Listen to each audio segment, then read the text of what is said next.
Assalamualaikum warahmatullahi wabarakatuh. Perkenalkan, nama saya Muhammad Cila Ramadan Putra Dirais dari Fakultas Kedokteran dan Ilmu Kesehatan, Program Studi Farmasi dengan NIM 20250350072. Di sini saya akan mereview sebuah buku dari salah satu penulis favorit saya, yaitu Agatha Christie, dengan judul ABC Murders.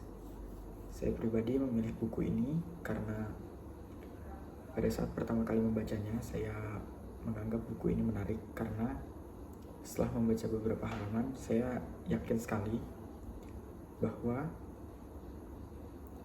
pemeran utama dari novel ini merupakan Hercule Poirot, sang detektif. Tetapi buku ini menggunakan sudut pandang dari teman sejatinya, sahabatnya, yaitu Kapten Hastings. Karena itu menurut saya buku ini merupakan buku yang cukup unik, karena menurut saya seharusnya pada abad 20 belum terlalu banyak buku atau novel dengan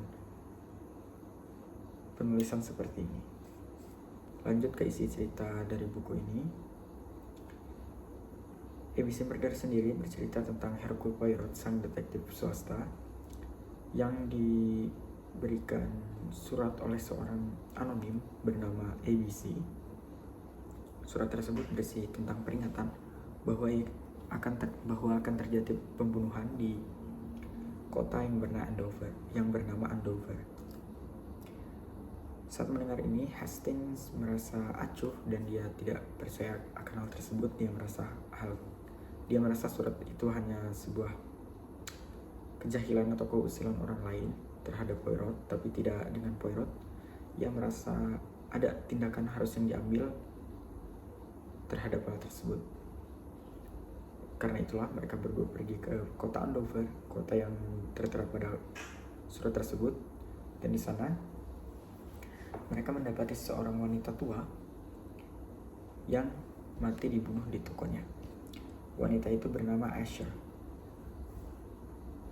Poirot semakin yakin pada dirinya, semakin yakin pada instingnya, dan tetapi Hastings juga masih yakin bahwa itu hanya kebetulan saja. Saat kembali ke kantornya,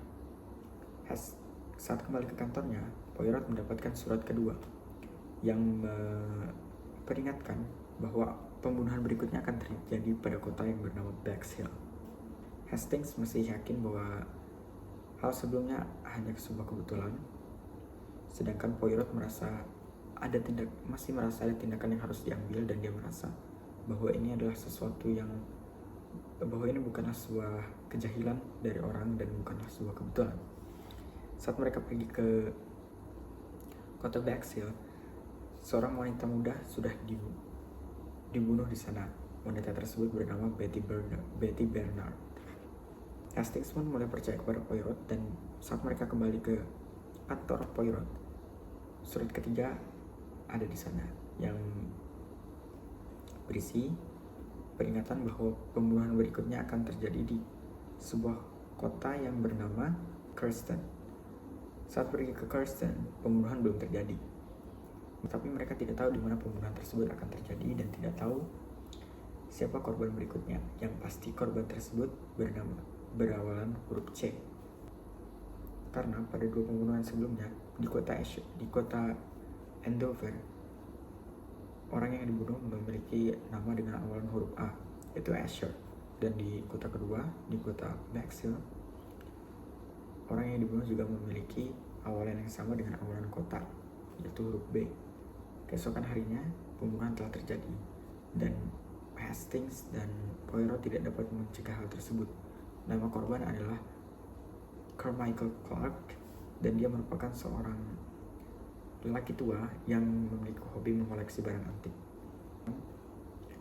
Kerabat korban ataupun siapapun yang ingin membantu untuk menangkap pelaku ini.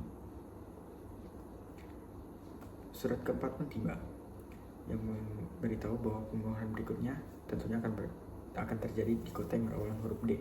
Mereka pun pergi ke kota tersebut dan membagi kelompok, berisikan 2 orang pada masing-masing kelompoknya, dan berpencar pada kota tersebut. Sayangnya, mereka gagal mencegah pembunuhan tersebut. merasa tidak ada hal yang bisa dilakukan lagi, tidak ada petunjuk dan tidak ada apapun lagi. Relawan-relawan tadi pun kembali ke kegiatannya masing-masing. Tetapi karena kecerdasan dari Hercule Poirot, dia berhasil mengetahui siapa pembunuh ABC ini, siapa ABC ini.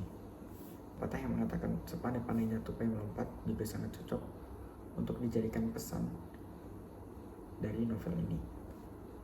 Menurut saya pribadi, kelebihan dari novel ini adalah itu tadi,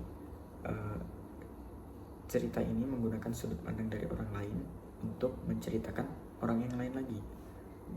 Novel ini menggunakan sudut pandang Kapten Hastings untuk menceritakan Hercule Poirot.